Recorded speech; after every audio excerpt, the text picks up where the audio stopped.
Anaheim, California, July 15th, 1986. Claire Morgan only looked away for 7 minutes. Her twin daughters Lily and June, who had just turned 12, were wearing pink dresses and yellow bows, posing for photos with Mickey and Donald in Fantasyland. When Claire looked back, all three were gone. No warning, no scream, just a void in the crowd, and a silent panic no one heard.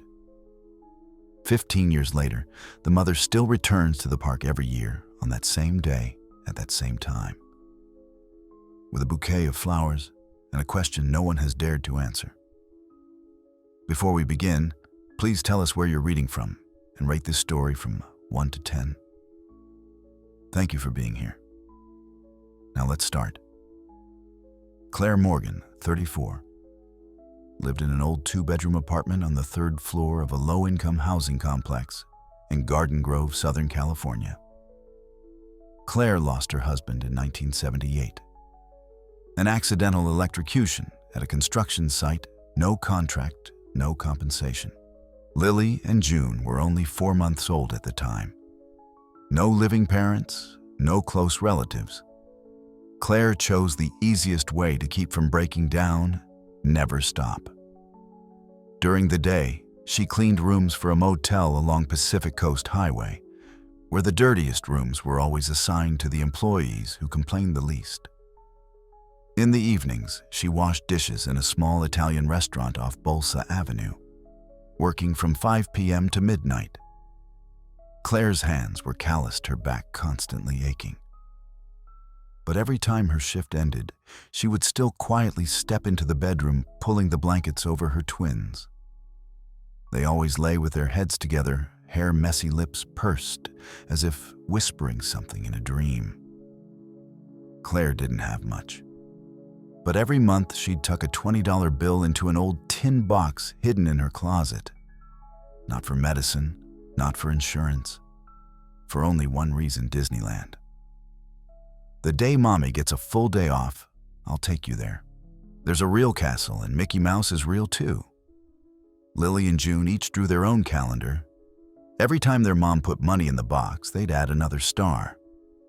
In June 1986, the box held over $5,000 in cash. Claire counted it 3 times. It was everything, everything she had.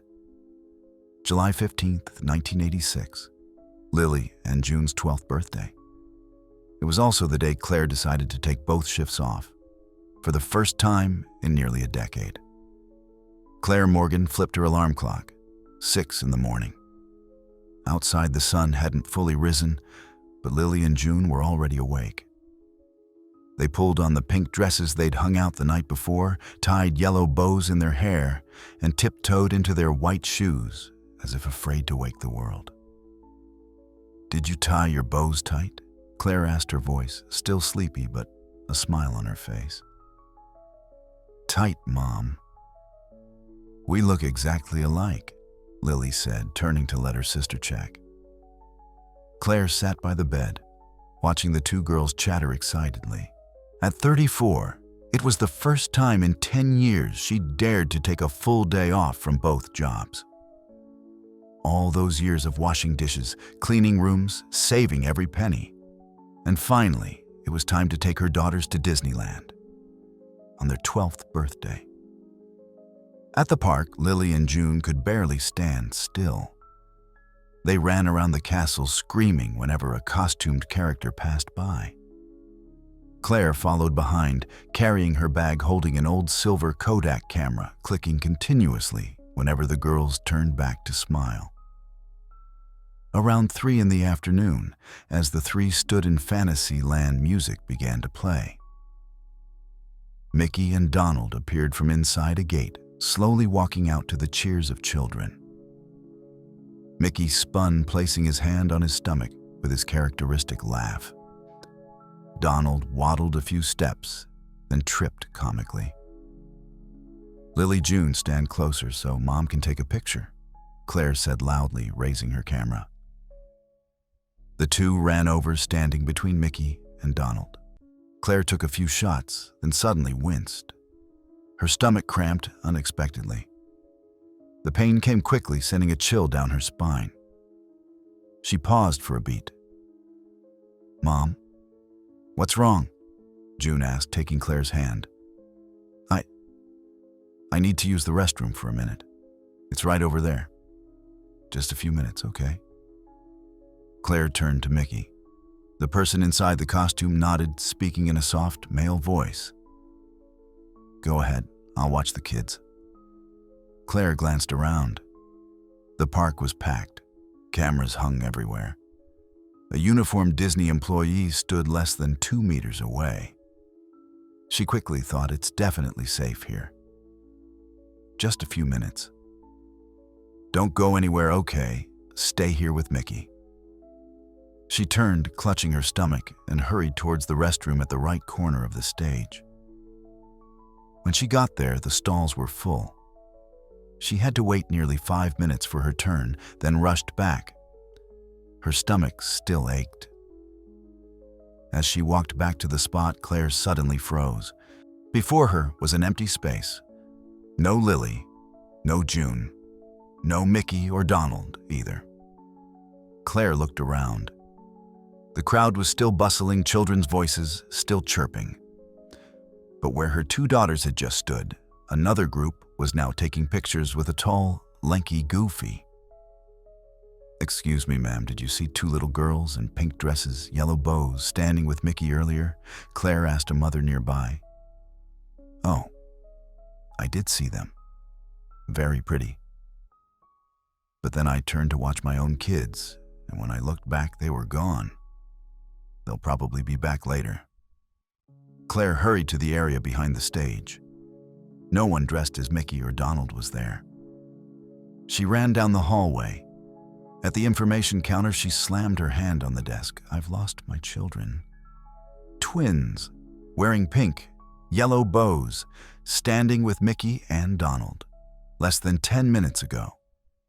Disney staff immediately called security. 3 men in gray suits arrived, taking Claire to a camera monitoring room. She repeated her story like a broken record. They were here. Right here. And then they disappeared. An older security guard tried to reassure her, "Please calm down. Children get lost, but it's too soon to say they're missing. The park is very safe." Claire slammed her hand on the table. "I don't need to hear that. I need my 2 daughters." The security system locked down the Fantasyland section. 10 employees were dispatched to search. Costumed characters were called for roll call. Lists were checked. An Anaheim police officer approached, taking Claire's statement. He spoke slowly, carefully, word by word.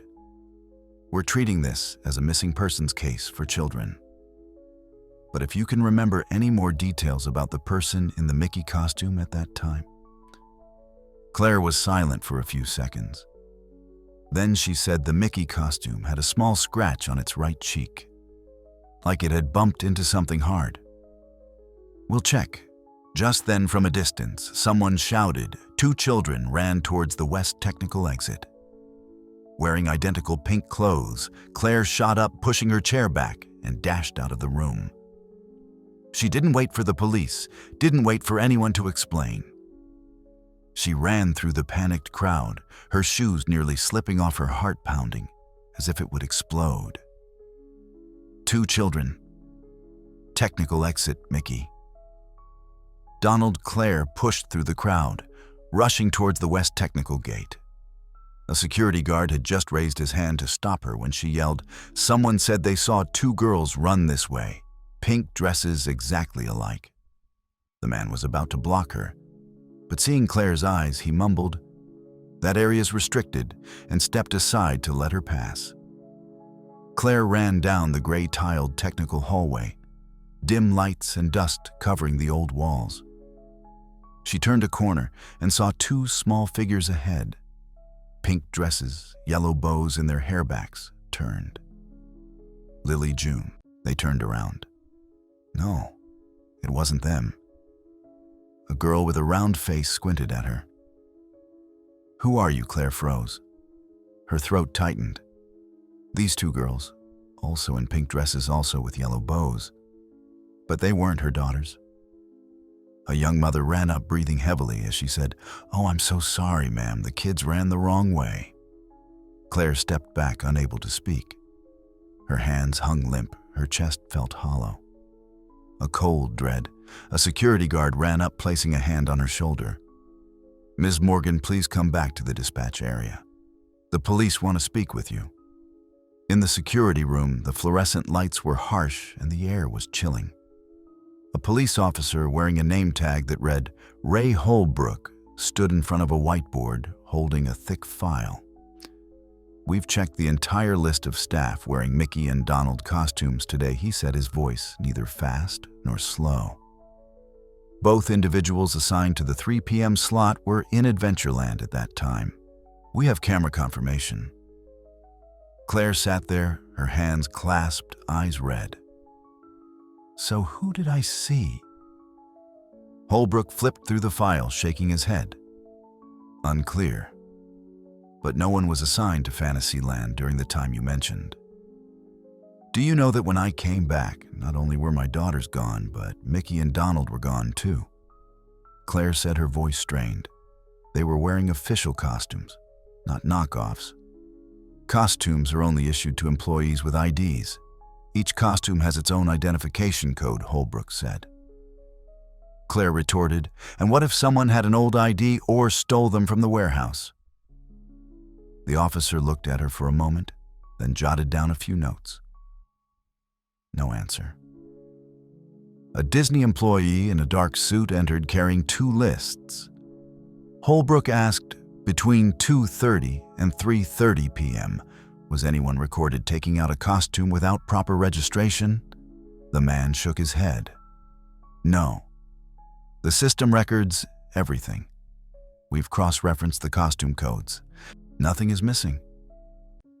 Claire stood up abruptly. Listen, I don't care what you have in your records. I saw it with my own eyes. That Mickey costume had a small scratch on its right cheek, like it had hit something hard. And Donald, his foot was a little twisted. I didn't imagine those things. The room fell silent for a few seconds. A young officer stood in the back in his early 20s with neat hair and an attentive gaze from the start. He held a notebook, writing down every detail Claire had just spoken. This was David Monroe, a rookie assigned to the team 3 months ago. After a few minutes, David approached Claire, lowering his voice. Are you sure about that scratch? I saw it clearly. The sunlight hit it at an angle. The scratch was slightly long, pale gray, extending down near the right side of the mouth. David nodded, adding to his notebook. Then he said softly, I'll check with the costume department again. Holbrook, meanwhile, looked at the file. His voice even, there's no evidence the children were abducted. We're treating this as a lost children case. The park is very large. Claire slammed her hand on the table. They weren't lost. They were led away. I entrusted my children to 2 masked characters. And then they all disappeared. Holbrook sighed. We understand a parent's anxiety, but there are no clear signs of a crime. Claire clasped her hands tightly. She leaned back, trying to swallow the anger, the pain, and the feeling that she was slowly being pushed to the periphery of the investigation. Just then, someone else knocked and entered. He wore a gray maintenance shirt, his face smudged with oil, holding a hard hat. Someone called me. He looked around. Claire stood up. Me. I need to ask you something. The man was a little surprised, but nodded. Before today, have you ever seen anyone in a Mickey costume who wasn't on shift? And the man looked around and then lowered his voice. About 2 months ago, I saw a guy in a Mickey costume walking through the dumpster area in the back. Not during show hours. I reported it to management, but they said he was probably just rehearsing or changing. Do you remember his face? David interjected. No. His back was to me then. But I remember clearly, he walked very strangely. kind of waddling like he was imitating someone. Claire whispered, "Donald." David closed his notebook. His gaze was different, no longer merely observant. Claire realized immediately. This was the first person who truly listened to her. David said nothing more. He turned and walked out of the room, hurrying down the hallway without looking back. Claire stood up, watching him go. She knew he was heading to the costume warehouse. David Monroe walked straight to the auxiliary area behind Fantasyland, where the park's entire costume warehouse was located. He showed his police ID, and a security guard handed him a key to a side door. Inside, the smell of old fabric and cleaning chemicals hit his nose. The ceiling was low, the lights yellow, and rows of racks were packed with costumes: Mickey, Goofy, Donald, various princesses. It didn't take him long to find the filing cabinet marked "Iconic Costumes, July 1986. Opening the drawer labeled 15, David frowned. Inside were only 3 checkout slips, all belonging to other characters. No Mickey, no Donald. He quickly flipped to the next section. July 14th and 16th had full check-in, check-out signatures. July 15th, however, was blank. Only 2 loose sheets were clipped together with no signatures. One read, "Return costume, 3:45 p.m., marked MK02 and DN01. No recipient name, no checkout time." David pulled out both sheets and put them in his file bag. On his way out, he quietly asked the warehouse attendant, "Who has the authority to sign for items if the name is missing? We don't allow checkouts without an ID. Has anyone ever used a fake ID?" The person hesitated. "Never. But sometimes former employees borrow costumes for rehearsals or small events. But that requires management confirmation." David nodded. "Give me a list of everyone who's been fired in the last 12 months. Meanwhile, Claire returned to her small 2-bedroom apartment in Anaheim. The lights were off. She took off her shoes and sank onto the floor. On the dining table was a framed photo of 3 people. Claire in the middle, her 2 daughters on either side holding cupcakes, their cheeks smeared with frosting. She raised a hand to her head, gently rubbing her temples. Her head buzzed. Everything was a blur. The screams in the park, the words, "I'll watch the kids." Then the void. Claire stood up, opened a drawer, and pulled out a notebook and pen. She redrew the park map from memory. Fantasyland in the center, the west, technical exit, the restroom near the small stage, the surrounding shops. She redrew her path from the stage to the restroom, took about 4 minutes back, about 3 minutes. She remembered clearly. "Was I wrong?" she mumbled. "Or did they go somewhere on their own, curious, lost?" She stopped writing. Her heart tightened. No, they would never leave without waiting for her. Claire closed her eyes at the image of June's pink dress at the bow crook to the left. Lily's worn-out white shoes all appeared vividly. She opened the notebook to another page and began to write scratch on right cheek. Mickey, twisted duck foot. Donald, Ferris wheel behind Fantasyland technical line. Auxiliary exit. Camera. The doorbell rang. It was Marie, Claire's old colleague from the hotel where she used to clean rooms. Heard the news. "I printed you some old Disneyland maps. Found them on those park enthusiast forums." Marie held out a stack of printed papers torn at the edges and covered in red pen marks. Claire hugged her, said nothing. At the same time, David sat in his car outside the old Disney administration building. Thanks to an acquaintance, he borrowed access to personnel records archived from 1985.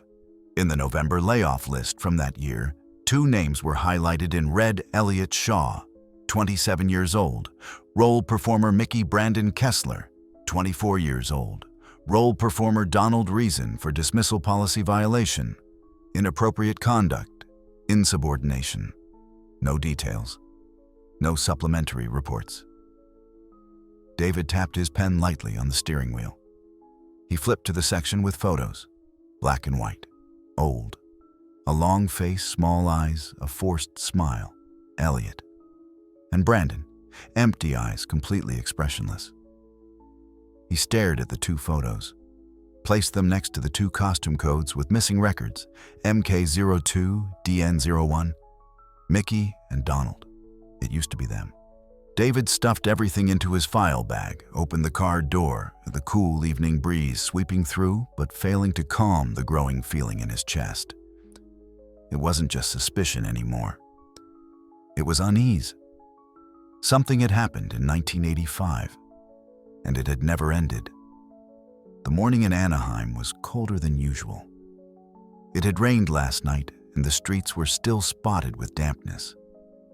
David sat in his car in front of the State Archives office, his eyes glued to his laptop screen. The search results had just come in. Social Welfare, San Bernardino County, 1992. Registered name, Frank Billings. Address, Route 13, edge of Big Bear Forest, California. David zoomed in on the faded old scanned file. Attached ID photo, a middle-aged man, slightly slanted eyes, sparse mustache, an unreadable expression. But David recognized him. Brandon Kessler, the Donald costume character from 1985. Under the alias Frank, he sighed, opened the portable printer in his car, printed a copy of the file, and put it in his briefcase. That afternoon, David knocked on Claire's apartment door. She opened it wearing a thin wool cardigan, her eyes deeply sunken, as if from lack of sleep. But this time her gaze wasn't frantic. It was strangely clear-headed. "Did you find anything?" she asked immediately when she saw the file in his hand. David nodded, stepping inside. "I checked the Social Security records. A man named Frank Billings applied for welfare in 1992 near the Big Bear area. Everything matches age, height, build. I believe it's Brandon, the man who used to wear the Donald costume." Claire sat down, her hands clasped tightly. And Elliot disappeared from all systems after 1986. No papers, no medical declarations, no tax payments, no personal identification. As if he never existed. Claire looked up. "So, if no one made a mistake, they're still alive." David nodded. "Highly likely. And if they're still out there, they might have done this before or after that day." Claire was silent for a few seconds, then walked towards the filing cabinet. She pulled out a large envelope, opening an old film print. "Last week I received this," she said. "A mother from Ohio sent it. She visited Disneyland in 1986 and just recently developed an old roll of film. In the background of one photo of her daughter, there's a man sitting alone. I'm not sure, but he looks very much like Elliot." David picked up the photo.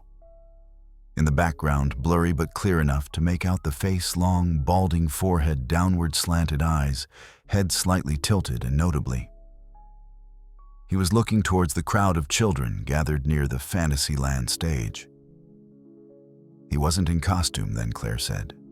Just sitting there, alone, watching. David nodded, placing the photo next to the Frank Billings file. "Remember the name Brandon? He was Donald. Donald waddles, makes people laugh. And Mickey stands still big, belly laugh, observes." Claire was silent. "They were acting a part for a whole year," she said softly. No one noticed. David sat down, pulling a folded piece of paper from his pocket. "And this, you should see this." It was a handwritten letter, yellowed paper-smeared ink I used to work technical at Stage C. "In 1985, I saw those two guys in Mickey and Donald costumes going in and out of the costume warehouse after hours a few times. Not on their schedule. but I thought they were just rehearsing or performing for someone's birthday. After the disappearance, I almost reported it, but no one asked. I was scared and also not sure. So I kept quiet all this time. Now I can't keep quiet anymore. I hope you find justice. I asked to remain anonymous. Claire finished reading, placed the letter on the table, and sank into the chair. Her hands trembled, but her lips were tightly pressed. David placed his hand on the file. You're not crazy, not imagining things. Everything you saw, every detail, it's all real.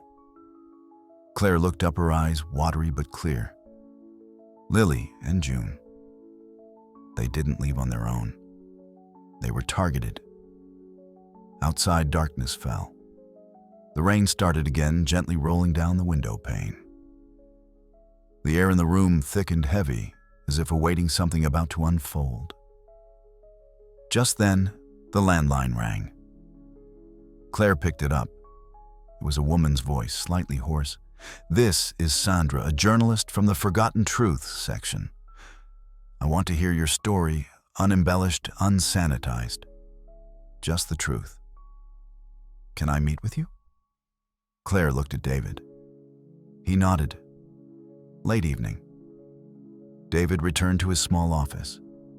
He turned on the lights, spreading a large map of Big Bear National Forest across the table. On it, he marked a small red dot, Route 13, according to the 1992 welfare records. An old rundown campsite deep within an area with no cell service, no cameras, no electricity. David whispered, "If they're still alive." The pen in his hand circled forcefully, making another red ring. They're here. 3 days after finding the file under the name Frank Billings, David drove up to the Big Bear Mountains. It was early August. Thick gray clouds hung low, and fog blanketed the small dirt road leading to Route 13. The roadblock was empty. No one. No sign. David stepped through the wild trees, his feet sinking into decaying leaves. The wooden shack at the recorded coordinates was rotten, its roof collapsed on one side.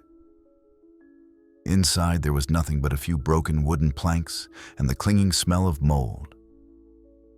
He shined his flashlight around. No signs of recent habitation, no mailbox, no electricity, no power lines, nothing. This place had been occupied once, but it had been abandoned for many years. He searched for another 2 hours. The result was nothing. At the same time, Claire sat in David's small office. She flipped through files, handwritten letters, maps, photos, everything gathered in a brown hardcover binder. This was all she and David had. It was all that was close to the truth. But there was no search warrant, no witnesses, no criminal evidence. Just 2 old files, a blurry background photo, and a few details from the memory of a mother dismissed as distraught from loss. The police chief refused to grant permission to reopen the investigation. Reason: no verifiable criminal elements. The statute of limitations for active investigation has expired. No testing or prosecution can proceed. David clenched the doorknob in anger. Claire was silent. For the first time, she wasn't angry, wasn't arguing. She just sat there, her eyes distant, staring through the dusty window. "We won't be doing anything else," David said softly. Claire didn't turn back. "I know." A week later, David cleared the Morgan missing persons file from his desk. He only kept one photo, the picture of 2 little girls in pink dresses standing in front of the Sleeping Beauty Castle gate. One of the girls was tiptoeing to kiss Mickey's cheek. And Mickey just stood still, his head slightly tilted, a hand gently on the other child's shoulder. He put the photo in his drawer, locked it. He didn't know why, but he couldn't bring himself to throw it away. Time passed. 1 year, 2 years, then 10 years. The Morgan case was officially closed in 1998. Claire Morgan's name disappeared from the investigation waiting list. But it didn't disappear from Disneyland. Every year, on July 15th, Claire reappeared. Quietly, unnoticed. Just a woman in a thin jacket, holding a bouquet of white flowers tied with a yellow ribbon, walking slowly towards Fantasyland. She stopped at the exact spot from that day, where her children had disappeared. Amidst the background music, the screams of children, the calls for photos, Claire placed the bouquet at the base of a stone pedestal. Tied to it was a small card. Only 2 handwritten lines, Lily and June. Mom is still here. Then she quietly left, blending into the crowd. Mickey still passed by there every day. Still held his belly and laughed. Still had children jumping up to hug his legs. But no one remembered what had happened there. No one, except Claire. April 11th, 2001. On a damp Wednesday morning, the ground behind Disneyland's East Auxiliary area was being excavated to prepare for a new monorail line. 3 workers were drilling along an old technical pipeline when the drill bit hit something hard and dry. Concrete, one of the workers grimaced. There's nothing here, according to the schematic. They used crowbars to break it open. The concrete layer was thick, unevenly laid, like a makeshift patch job. Digging down about half a meter, a pungent smell wafted up from below. The entire team stepped back. One person called the police. Anaheim police arrived within 30 minutes. They cordoned off the area. Forensics arrived shortly after. When the final layer of concrete was broken, underneath was a large drainage pipe, sealed at both ends. Inside, 2 small skeletons almost curled up. A piece of pink fabric frayed at the edges. 2 white shoes covered in dirt. A charred, warped plastic Mickey head. And a yellow duck foot identical to a Donald costume part. David was working when he received a call from his old captain. We found 2 small bodies on the east side of the park. They've been sent for identification. Looks like the 86 case. David shot up. Lily and June. No DNA yet, but there's pink fabric. There's a Mickey head. You should notify Claire. Claire sat silently at the dining table when David arrived. No words were needed. Just seeing him carefully pull out a crime scene photo wearing gloves made her understand. We need you to come to the county hospital to confirm the items found. Claire nodded. In the forensic lab, Claire stood behind the glass. On the other side was a metal table. On it were a pair of small fabric shoes, one still holding a yellow thread from a hair bow. Claire looked. Then she collapsed to the floor. No sound, no tears, only a small thud. Her body crumpling as if her last support had been knocked away. David caught her. She whispered, her voice hoarse. That's Lily's bow. I sewed it for her myself before we went. DNA confirmation came 2 days later. Lily and June Morgan, missing July 15, 1986, died about a week later. The forensic report clearly stated signs of soft tissue damage. Clear marks on the neck from repeated constriction with a soft object. Fabric fragments in the drainage pipe had old blood clots matching Claire's blood type. Time of death, between July 16 to 23, 1986. Meaning, at least several days after abduction. David held the file reviewing the entire park's pipeline map. Based on the location where the bodies were found, the perpetrators must have understood the technical routes, the unmonitored areas, and how to open and lock emergency exits. This was not an impulsive murder. It was planned. News exploded on local television. Bodies of 2 girls missing 15 years ago found right inside Disneyland. Images of the charred Mickey head were blurred, but still spread across major news sites. Claire did not grant interviews. She only did one thing, went to the park gate on July 15th. That year placed a new bouquet of flowers, along with 2 photos of her daughters. This time taped directly to the iron pole with white adhesive tape. David stepped out into the press conference, his voice resolute. We believe this was not the first case, and very likely not the only one. 2 days later, a middle-aged woman appeared at Claire's door. She held up a photo of her son, missing in 1984. At the time, someone said they saw him with a person in a red animal costume. Then a second person, a third. They brought old files, they brought pain, and eyes full of longing. Claire did not back down. She organized a small memorial gathering right in front of the Disneyland gate. Only 4 people came, but the next day, the images spread across the state. A reporter captured Claire placing her hand on the fence, her eyes looking straight inside, as if waiting for something to respond. The photo caption simply read, "The mother who wouldn't back down." That day, the Anaheim police hotline received a call from the San Bernardino Mountains. An old man's voice, hoarse and slow. "I worked at a small bank near Big Bear. I haven't forgotten. I remember clearly. In 1987, 2 guys came to open accounts. One always wore a wool hat with mouse ears all summer long. The other wore yellow socks with plastic sandals. I thought they were crazy. But now I think, maybe not." The voice paused for a few seconds. "They rented a cabin on the edge of the forest. I still remember the place. It's still vacant now." April 19th, 6 in the morning. An Anaheim Police Department SUV cut through the steep curves on the road leading into the Big Bear Forest.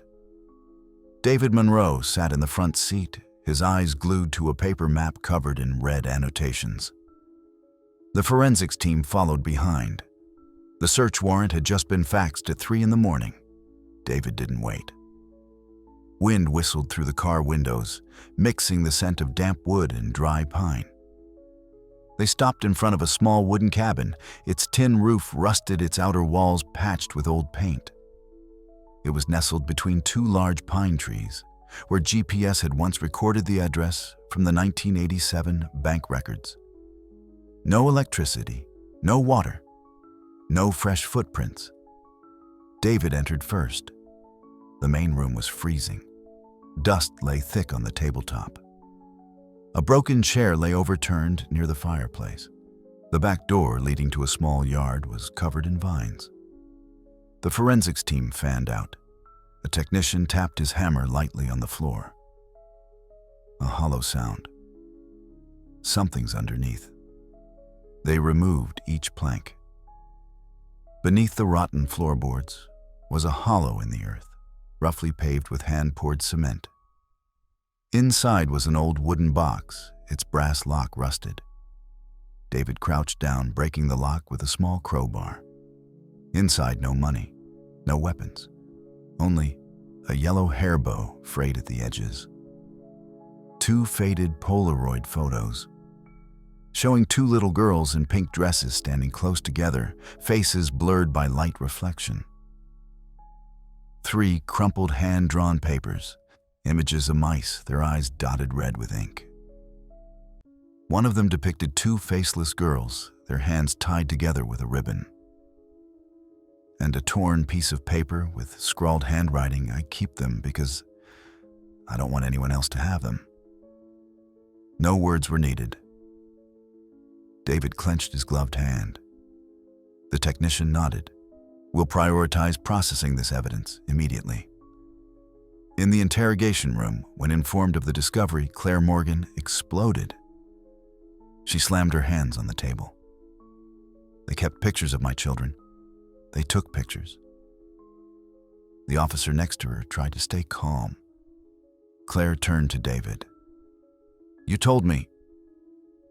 It was just a suspicion. David didn't answer. In his mind, The case was expanding. At least one of the two men was still alive, with signs of activity in the cabin into the 1990s. On the same day, the analysis department confirmed fingerprints on the drawing paper matched Elliot Shaw, the Disney employee fired in late 1985. David walked out of the meeting room. An older investigator from San Diego was already waiting in the hallway. "I remember Elliot," he said. "Followed him on that animal cruelty case at the family park back in '83. The guy said one thing I'll never forget." David looked up. What mice don't just live in walls? They know how to open doors. The next morning, Claire received an unmarked envelope. Inside was a small piece of paper cut from a school notebook. "Do you think you know the truth now? There's still something deep underground no one has dared to touch." Claire placed the paper on the table. Her hands trembled. A disgusting feeling spread down her spine. She took a photo and sent it to David. David replied that he would go check again. A few hours later, David led the forensics team back to the cabin. One of the technical specialists knelt down on the left side of the house where the ground showed signs of being refilled. The new soil color was distinct without decaying leaves covering it. A police dog named Rocco sniffed the area, then stopped cold. A howl rose, high, long, as if tearing through the silent forest. The forensics team dug through layers of dirt on the side of the cabin. The soil was softer than expected, showing signs of being disturbed many years ago. At a depth of just over a meter, the shovel hit something hard and brittle. A human bone. Then another. When they brushed away the rest, the form became clear adult human leg bones, along with a fractured skull. No traces of clothing, no personal effects. The medical examiner's initial conclusion, male approximately 20 to 30 years old, died from head trauma, blunt force time of death, around 1988. David stood at the scene, his eyes fixed on the evidence container. The words from the anonymous letter echoed in his mind. There's still something deep underground no one has dared to touch. Claire, when notified, asked only one question, so there was someone else. She stood silently by the waiting chairs of the forensic center, her eyes blank. David returned to the station requesting a list of all cabins rented around Big Bear from 1985 to 1990. An investigator responsible for archived records discovered a cabin in the private system had been rented in 1987 under the alias Christopher Malone. The name did not appear in civil records. But when cross-referenced with medical facility data, Christopher Malone was the name of a patient treated for delusional disorder at Bakersfield Mental Hospital, admitted in 1984, escaped in 1986. David and Claire went to the old nursing facility, now just a records reception station. There they traced another patient from the same time as Elliot Shaw, Noah Breen. Noah had been discharged in 1990, now living alone on the edge of Redlands. Claire wanted to go with him. David hesitated, then nodded. Noah's apartment smelled of old paint and medicine. The man, disheveled and gaunt, slowly opened the door. When Claire spoke Elliot Shaw's name, his eyes twitched slightly. I remember him. When he was in the institution, he didn't sleep much. All day he'd draw mice, said strange things. David pulled out his notebook. What did he say? Noah looked towards the corner of the room, hesitating. He said, the game wasn't over. It was just time for the park to close. Claire tightened her grip on her purse strap. David subtly nodded. Did you ever see him with anyone? Noah shook his head. No, but he always kept two things with him, a piece of red fabric and a small bell. When he shook it, the kids in the institution all got scared.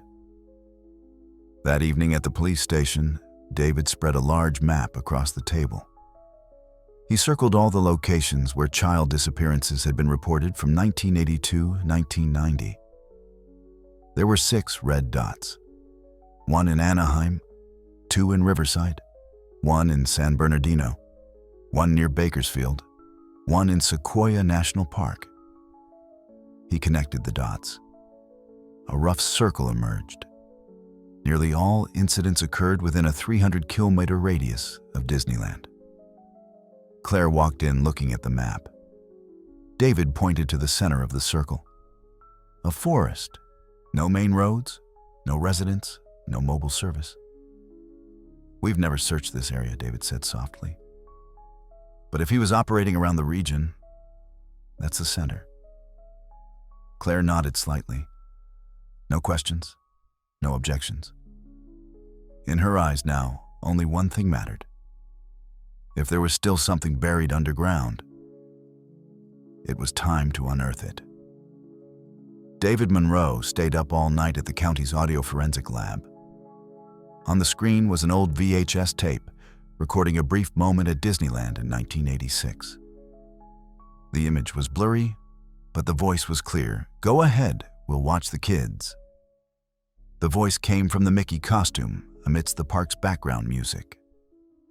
The audio technician compared every rhythm, every frequency, with an interview recording of Elliot Shaw from 1984. The animal case in Riverside Park. The analysis displayed the final results after 3 hours of processing. Voice match 97.2%. Cannot rule out the possibility of the same person. The next morning, David walked straight into the police chief's office. No beating around the bush, no more waiting. "That's enough. Give me the arrest warrant." Less than 2 hours later, an urgent statewide manhunt was launched. Social Security Administration cooperated, and the system registered a file using the alias Brian Slade, reappearing at a small clinic in Kern County just 3 months prior. Attached was a second file using the name Tom Keller, same address. David accompanied the SWAT team to a temporary residential area along Highway 178. A small cluster of wooden shacks near the forest edge labeled Post-Treatment Recovery, with 5 isolated tin-roofed cabins. When the SWAT team stormed the 4th cabin, 2 men were sleeping. The first, gray-haired gaunt, lying on a thin mattress, was immediately subdued. The other, with sparse red hair, shot up and lunged toward the window, but was restrained before he could shatter the glass. David entered last. He took a deep breath. "Elliot Shaw, Brandon Kessler, you are under arrest for kidnapping and murder of minors." No one reacted. Only Elliot tilted his head slightly, looking directly at David. A twisted smile pulled at the corner of his mouth. At the cabin, the investigation team thoroughly searched. Under the wooden floor in the bedroom, there were signs of industrial adhesive refilling. When pried open, they discovered a rotting Mickey costume, parts of it moldy. The mouse ears were severed. The collar still had an embroidered W, a mark indicating it was once used for the Wonder Parade attraction. In a small cabinet near the bed was a cracked Donald mask, hollow inside, but stuffed with photos cut from children's newspapers, faces of children, circled eyes darkened with red pen. Claire received news of the arrests that afternoon. She sat on the long bench outside her house. David called directly. "The ones who killed your daughters." "We caught them." Claire didn't answer, just placed the phone on the table. Then, for the first time in 15 years, she burst into tears, unrestrained, unashamed. Just the cry of a mother who had finally seen her children clearly named in a case. No longer missing children, no longer unidentified. It was Lily. It was June. 3 days later, the evening news showed images of the 2 men handcuffed leaving the temporary detention facility. Elliot Shaw bowed his head. Brandon's face was pale. But the news didn't stop there. A man in Nevada contacted the police. His younger sister disappeared in 1987 at a small amusement park. Witnesses had seen the girl with a costumed Mickey. One of his mouse ears was chipped. David sat in front of the screen, flipping through 15 years of investigation reports. They had physical evidence, witnesses' statements from former treating doctors. They had photos. They had voices. They had masks. All that remained was the trial. As Elliot was led down the final hallway, he turned his head. His dark eyes were hollow. The smile still twisted his face. He looked at David and quietly said, "Just loud enough so the camera wouldn't record. I'm keeping them. Forever.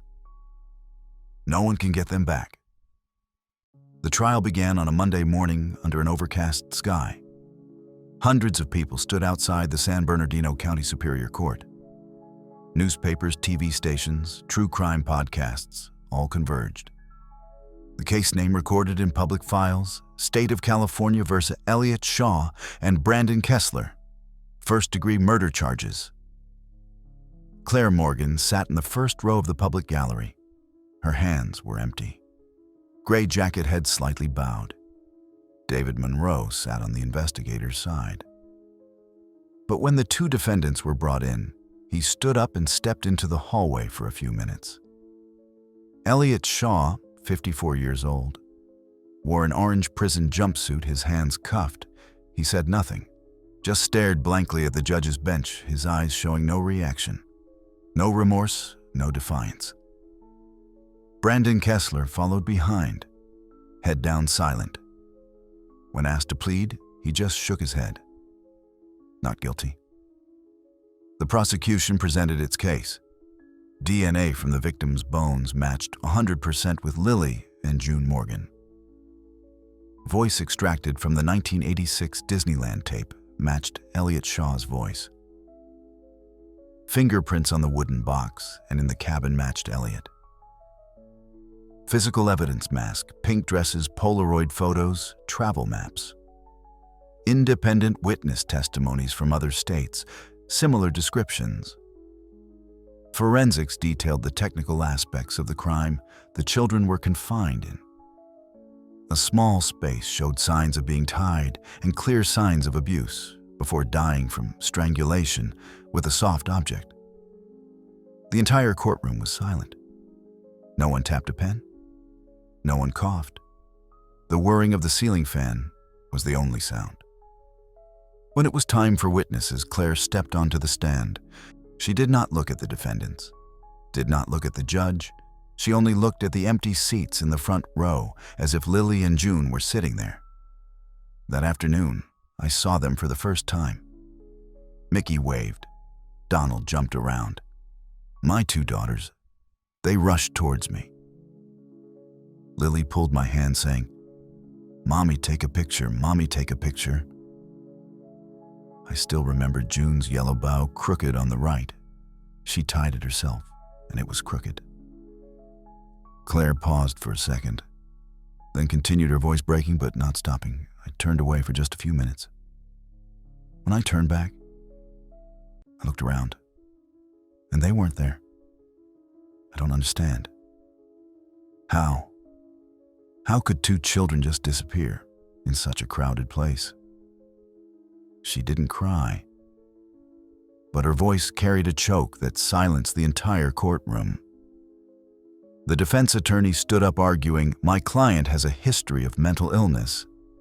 He lacks the capacity to be held criminally responsible." The Forensic Institute refuted Elliot Shaw was assessed as capable of distinguishing right from wrong without active hallucinations and fully competent to stand trial. In the public gallery, other families stood up one by one. A father from Nevada, a mother from Fresno, a couple from Oregon. They each confirmed they had seen two men dressed as Mickey or Donald in amusement parks before their children disappeared. But back then, no one believed them. No one recorded it. They were dismissed as mass delusion after the Morgan news. During the break, Claire sat alone. An older woman approached carrying a handbag. She was the mother of a girl who disappeared in 1989 in Riverside. The two women just looked at each other. No words were needed. Then they hugged tightly, as if sharing the same cloak of loss, one that couldn't be removed, only borne together. Sentencing day arrived on Friday. The judge's voice was low resolute. Elliot Shaw and Brandon Kessler. You are sentenced to life in prison without parole. 2 sentences. No parole. As officers led Elliot out, he suddenly jerked his head back. Eyes wide, hands twitching, mouth screaming loudly in the courtroom, "They're coming for me right now." Then Elliot collapsed to the floor, foaming at the mouth. Medics rushed in. David shot up, his heart pounding. Claire remained seated, her eyes fixed on the judge's bench, unmoving. One mask had fallen. But how many others still hadn't been taken off? Exactly 1 year after the trial, the sky was gentle, the sun pale, with no wind. Claire Morgan knelt in a small garden behind a church in Garden Grove. The plot was crescent-shaped, outlined with white stones, and in the center were 2 white ceramic urns, placed side by side, inseparable. Just above them, a gray granite mouse statue rested quietly. No eyes, no smile. Just an empty mouse head turned downwards. No names etched, no dates inscribed. Claire quietly smoothed the soil around the 2 urns with her hand. Said nothing. No more tears. Her hands didn't tremble either. That afternoon, the Last Birthday Foundation was officially announced. A small launch, no banners, no stage. Just a long wooden table placed in the lobby of the Garden Grove Library, with a plain printed sign. We are still looking.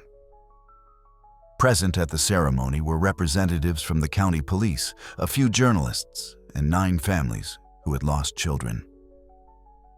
Each brought a small item, a bracelet, a photo, a broken doll, placing them next to a framed picture of Lily and June. A corner of the lobby was repurposed as a small museum, displaying the real evidence found: the cracked Donald Mask Polaroid photos, the hand-drawn Disneyland map Claire had made. A separate glass shelf, uncaptioned, held only an old yellow bow illuminated by white lights. David Monroe stood at the end of the hall, out of uniform, keeping his promise.